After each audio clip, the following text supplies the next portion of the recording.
The School of Physical and Mathematical Sciences offers a wide range of programs to suit your specific needs. Join us as we embark on a journey into the world of research and learning together. Learn how to stay safe in your adventure in SPMS.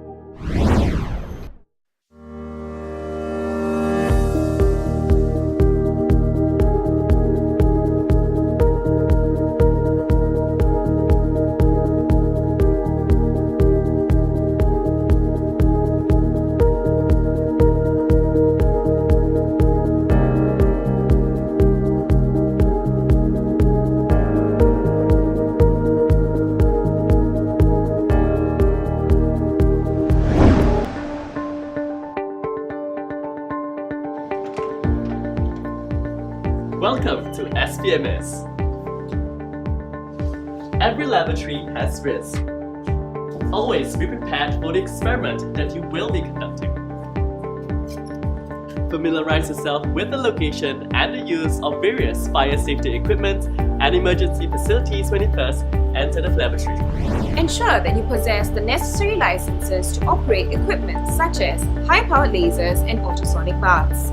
Risk assessments must always be conducted before the commencement of any researches and experiments, and remember to stay alert at all times. Check with your supervisor or seniors if there's anything you're unsure of. Lone working in the laboratory is not permitted.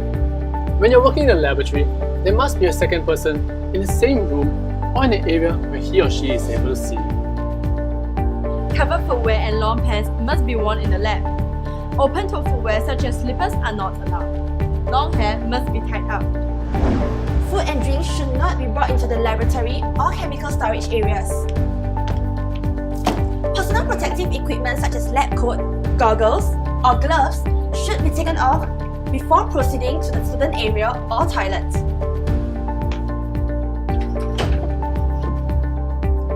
In case of an emergency, these are the hotlines that you can call. Or you can report to the NTU Medical Center, which is located at the University Health Service Building beside the Student Services Center. Remember, enjoy learning but play safe. First aid kits are readily available in all labs and offices. Make use of all the items in the kit to prevent further workplace injuries. Remember to inform your school safety officer and supervisor before taking or injured personnel to the medical center. Remember to make a report online using the Incident and Investigation Reporting form. So, where's the first aid kit? It's there! The first aid kit shall be More accessible, be checked regularly. And bear the list of appointed first aiders. So let's open it up. Over here, we have the triangular bandages, scissors, and torchlight. down here we have the crepe bandages in 10 cm and 5 cm, a scotch tape, and a pair of latex gloves. Here we have the swabs, sterile wash, eye pad, and eye shield. And lastly, we have the plasters and the one-way resuscitation mask. And that's all we have in the first aid kit. Remember, enjoy learning, play safe. If a chemical splashes into your eye, time is of the essence. Ah, my eye! Go to the nearest eye wash station. Press the handle or push the flap to activate the water. Rinse your hands for 5 seconds to get rid of any stagnant water before running your eye directly into the stream of water. Keep your eyes open using your fingers to open your eyelids. Roll your eyes from left to right and up and down to ensure the water flushes all areas of your eyes. Rinse for at least 15 minutes to ensure the chemicals are diluted and all chemicals are rinsed out of your eye. Are you okay? If you have contact lenses in your eyes, you can gently take them out while you're flushing. Do not delay the flushing just to take your lenses out, but make sure to take them out because they could trap chemicals in your eyes. Does he have contact lenses on? After flushing your eyes with the eye wash, proceed to the NTU Medical Center to determine if further medical treatment is required. Don't forget to report the incident to your school safety officer, as well as make an online incident report. Guys, remember, enjoy learning, Play safe. By the way, there's a second type of eye wash where you just need to uncap the cap and push the lever. Remember, enjoy learning, play safe. Guys, Guys, I spilled chemical on my shirt. Help! In the event of a large chemical spill, get under an emergency shower immediately. Pull the lever and flush for at least 15 minutes. Remove all affected clothing. And it is advisable to have an extra set of clothing with you while working in the research lab.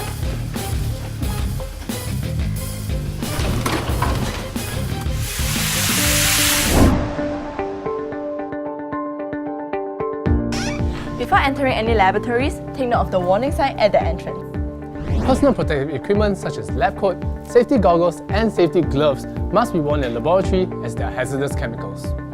Do take note that safety goggles must be worn at all times, not just during your experiment, but even when you're writing your own notebook. But wait, what about operating high-powered lasers? Let me show you. So you must be wondering, what is this? During the operation of any high-powered lasers of class 3B and above, laser safety goggles must be worn at all times. Got it? Then, let's go back. Lastly, do make sure that your gloves has no holes and do not wash your lab coat at home. If you need a new one, get it from the CBC store. Do take note of the dress code. You must wear covered shoes and long pants. Open-toe footwear and slippers and high heels are not allowed. Long pants with holes, leggings, shorts or bermudas are not allowed to be worn. And long hair must be tied. Hey Jen! Risk assessment must also be conducted via the online workplace risk assessment system before any experiments or researches.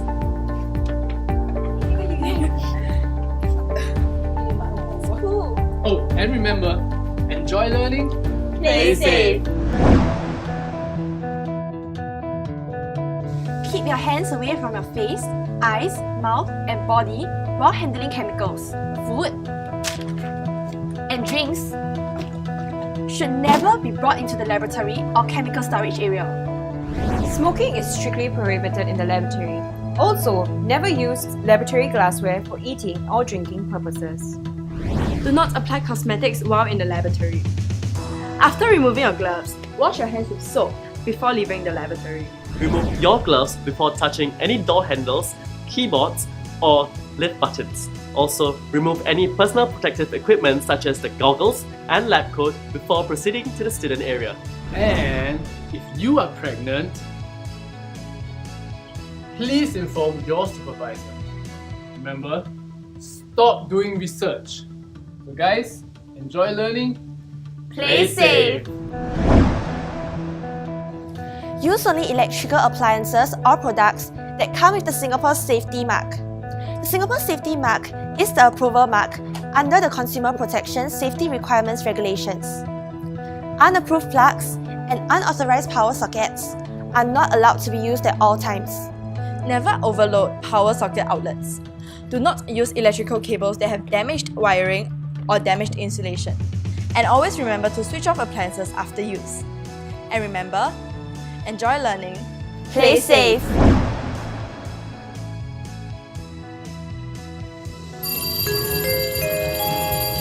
When you hear the first alarm with a short bell ring and an announcement, stop whatever you're doing, stand by and be alert and get ready to evacuate. Should there be an actual emergency, you will hear a second alarm with a continuous bell, followed by an evacuation announcement.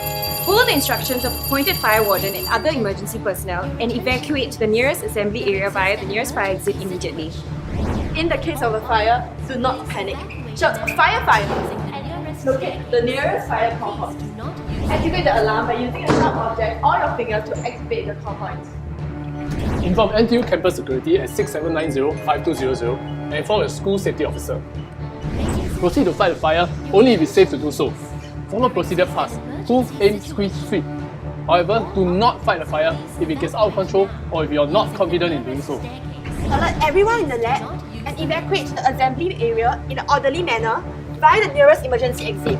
Follow the instructions of any appointed fire wardens or other emergency response personnel. Ladies and gentlemen, your attention. Remember, do not use the lift. Emergency situation. Will all occupants please evacuate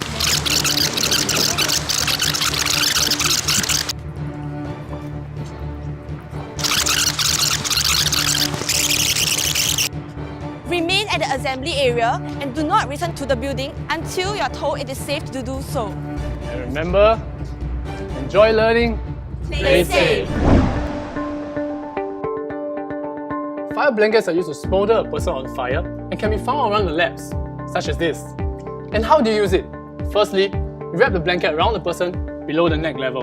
Secondly, wrap it around him firmly but not too tightly to prevent any choking. And lastly, ensure that there's no holes, pockets or openings to prevent any reignition. Fire! Whoa! Fire! Help!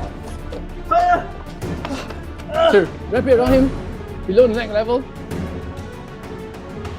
Wrap it firmly but not too tightly, and ensure that there's no openings to prevent any reignition. Remember, enjoy learning, play safe. Help! Hurry! Fire! Fire! Help! Help! Help! Guys, I got 5 stations here. How do you use it? First, keep a distance from the fire. Use the PASS method. 1. Pull. Pull the pin to break the seal. 2. Aim.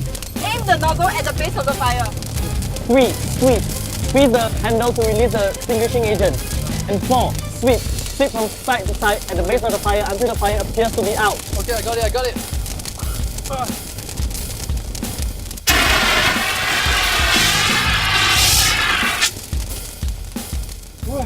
If the fire reignites, repeat steps 2 to 4.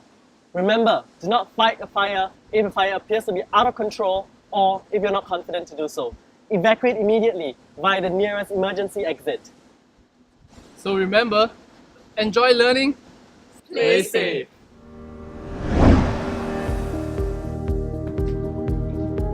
Before operating any high-power lasers of class 3B and above, users have to apply for the necessary laser equipment and user licenses before they are allowed to operate them. Users have to be aware of the risks involved and conduct risk assessment prior to operating the lasers. All users shall receive the necessary trainings provided by their supervisors with regards to proper operation and safe handling of the lasers before he or she is allowed to operate them. They are then required to complete the SPMS online laser safety module that's available in NTU Learn. So, during operation of the high-power lasers class 3B and above, the laser in operation warning light at the entrance will be turned on. Laser working area is enclosed with black curtains and surrounded by laser safety barriers. Users are required to put on laser goggles as provided. So, enjoy learning, play safe. Consider all chemicals to be hazardous unless you are otherwise instructed. It is important to read out all the information as provided in the safety data booklet of the chemicals that you will be working with. This will inform you of all the hazards and precautions which you should be aware of. Know what chemicals you're handling. Always read the labels of a bottle twice before handling the contents of the bottle. Each and every bottle and container is labelled with a GHS logo and label according to the content of the bottle. Additionally, never point a heated test tube or glassware at yourself or your neighbour. Also, be mindful, all chemical-related research or experiments should be done within the fuel hood itself. Oh, if you're wondering about unused chemicals, follow me. All unused chemicals or solvents will be placed in the solvent cabinet right here. Wait, is that a spill? Clear up all spillage with the chemical spill kit. Before you touch the contamination, make sure that your hands are protected by wearing gloves. Firstly, use the solvent pad to clear up the contamination on the floor. Secondly, use tongs to pick up the spill pad and place it into this bag.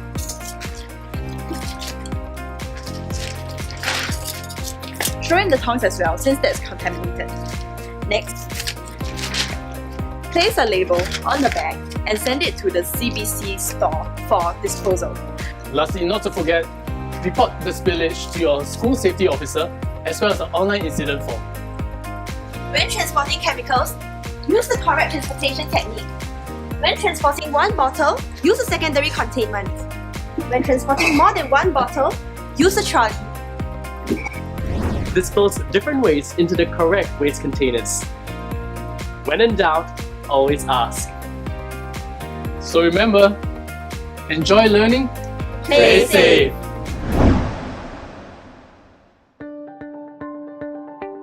All incidents, accidents, or occupational diseases must be reported. So, what are the steps in making a report? Firstly, report the incident or accident to your school safety officer and your supervisor. Secondly, make an online report via the NTU Online Incident Investigation and Reporting Form. Incident reporting will enable the school's safety committee to be aware of the incident or accident, thus carrying out an investigation to determine both the immediate and root causes. Necessary control measures will then be applied, making sure that any similar incidents or accidents can be prevented. Incident reporting is also a requirement under the Workplace Safety and Health Act regulation.